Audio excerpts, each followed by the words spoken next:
Baby Addison entered the world, and they were immediately besotted.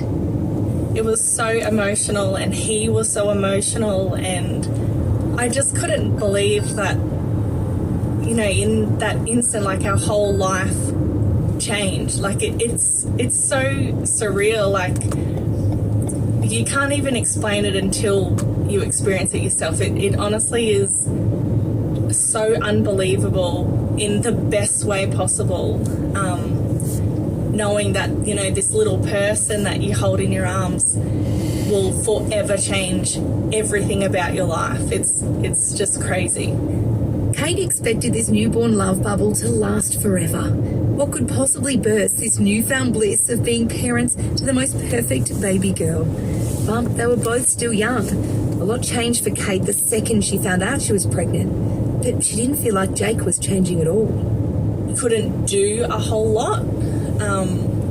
So we just sort of started picking at each other, and I think I sort of started resenting him a little bit because I felt like so much had changed for me, but not much had changed for him. There isn't much that the man can do because they're either attached to your boob 24/7, or, you know, they're sleeping, or it is different for the guy. And he would just come in and, like, do the fun stuff and then up and go back to work. So yeah, we just sort of started clashing. I do feel like I've let the relationship slip and suffer because I focused all my energy on this new baby, and I didn't, you know, focus on our relationship at all, really. I sort of just pushed it to the side, and it was all about Addison, and, you know, we came second.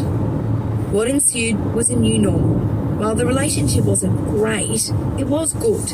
Kate and Jake loved each other and the family they'd built, and Kate loved being a mum. So much so, they decided it was time to expand their brood. I really wanted a sibling for Addison. I grew up with 4 brothers, so I couldn't imagine not having, you know, a brother or a sister to run around with. I started talking to Jake about trying for another baby when she was about 2 years old. It was sort of, we had like an unspoken understanding. We both knew our relationship wasn't great, but we really, really wanted to stay together for our family and for our children. We were absolutely always on the same page with that. So when, you know, we decided, yeah, we'll have this other baby, so there's a sibling, like, it was kind of more like all business. Like, it wasn't, you know, a romantic setup or anything. It was literally like, okay, let's just make this baby. And yeah, and I mean, fortunately we fell pregnant straight away, so it was, yeah, it wasn't like we were trying all the time. So it sort of just happened, and then, okay, cool, like, we're done, we'll have this second child, and then we'll have this family. Like, it was just, yeah, like, it was all business and no fun, and it was, I hate saying no love, but it kind of was like that. It was just a decision that we made, that, you know, we decided this is what we're going to do, and that's what we did.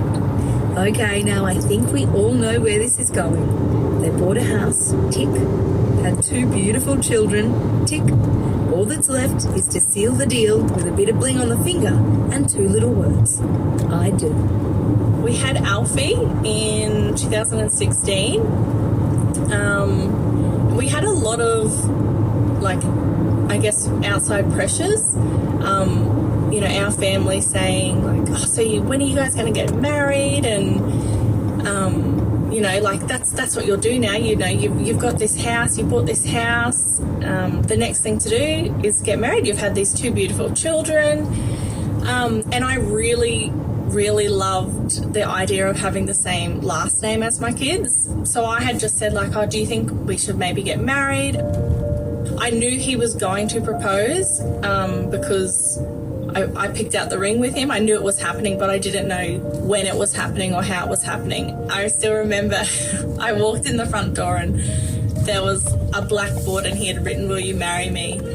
And I turned around because we'd just gotten back from a barbecue, and I turned around and I was like, what are you doing? And he was so nervous, and he was like, "Well, will you?" And he sort of held this ring out in front of me, like right in front of my face, and I was like, "What?" And then he just like sort of grabbed my hand and put it on my hand, but it wasn't the right hand, and it was just so, like, it was so typical of us, just so awkward.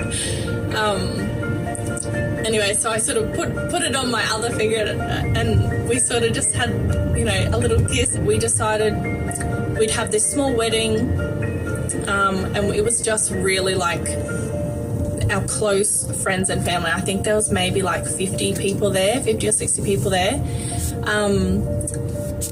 So yeah, we had planned that over only a few months. Like, it was very low key.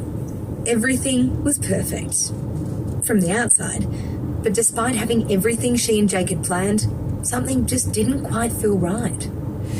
Once we sort of started planning the wedding,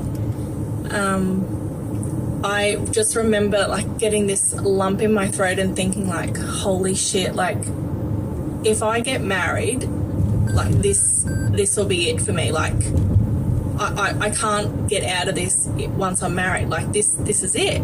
I never spoke to anyone about, you know, my concerns with our relationship, like not one person. And the wedding rolled around and I was very, very sick at my wedding. I was getting ready with my bridesmaids, and I remember I was drinking champagne, which I go pretty funny with champagne, so I really did think it was that at first, but I remember saying like, oh, I feel really sick, like I don't feel good. And they go, oh, you know, it's just your nerves, like, you know, the time's approaching and we're only an hour out. And I was like, no, I like really feel sick. Anyways, they're, you know, have another wine, it'll be fine. And so just drinking champagne, and it just didn't get better. And I remember saying to my friends, like, I don't know what's going to happen. Like, I don't know if I can go out there because I feel so sick. Like, I don't know if I'm going to pass out or vomit. I don't know what's going to happen. They go, oh, you know, it's fine. You're laughing it off. So she sucked it up. She made it down the aisle. They said their vows, and they were married. But she just couldn't shake this sick feeling. The brand new season of Love Triangle is out now, and wow, it is already full of juicy drama. If you haven't seen the latest episode yet, let me fill you in. On this week's ep, Mel and Mike's relationship starts to crumble after a pretty heated confrontation. Meanwhile, Ari and Nuria are growing closer, and Chloe's trying to build chemistry with Beck. The real chaos unfolds at the first group gathering, when secrets are revealed, past drama resurfaces, and some connections start to shift. What an episode.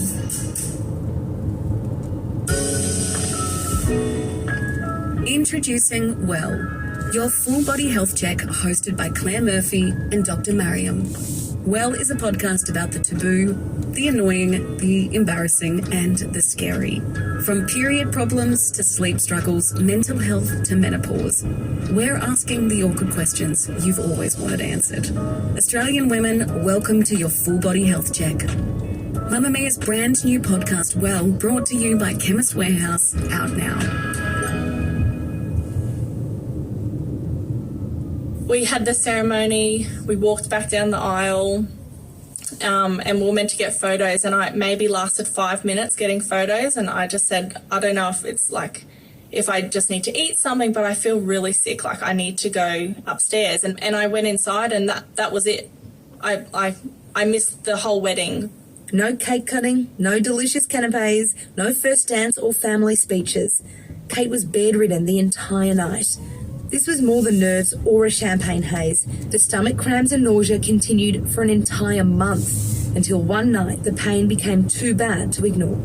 Jake called the ambulance and I was hospitalised, and they couldn't figure out what was wrong with me. No one was sort of giving me any answers, and it would sort of flare up at different times, and I never, you know, made the connection. I thought at one point I was dying. I didn't know how I could be so sick and in so much pain, and, you know, no one would find, was interested in finding out why I was so sick. And it wasn't until the 5th hospital trip that a doctor did some more tests. I had x-rays, I had scopes, I had all these things, ultrasounds to check, and they found out I had peptic ulcer disease, which it's just basically ulcers all through your stomach, which is what was giving me this horrendous sickness.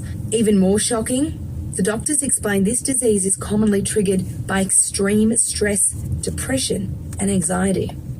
And they started asking questions like, what's your home life like? And, what's your relationship like? And I was pretty defensive because, I was like, no, I'm absolutely happy. Like, I've just gotten married. I've got 2 kids.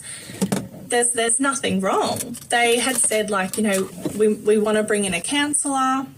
You're open to speaking to a counsellor. And I just thought, oh my God, like, what do I say to Jake? I can't say to Jake, well, the reason I'm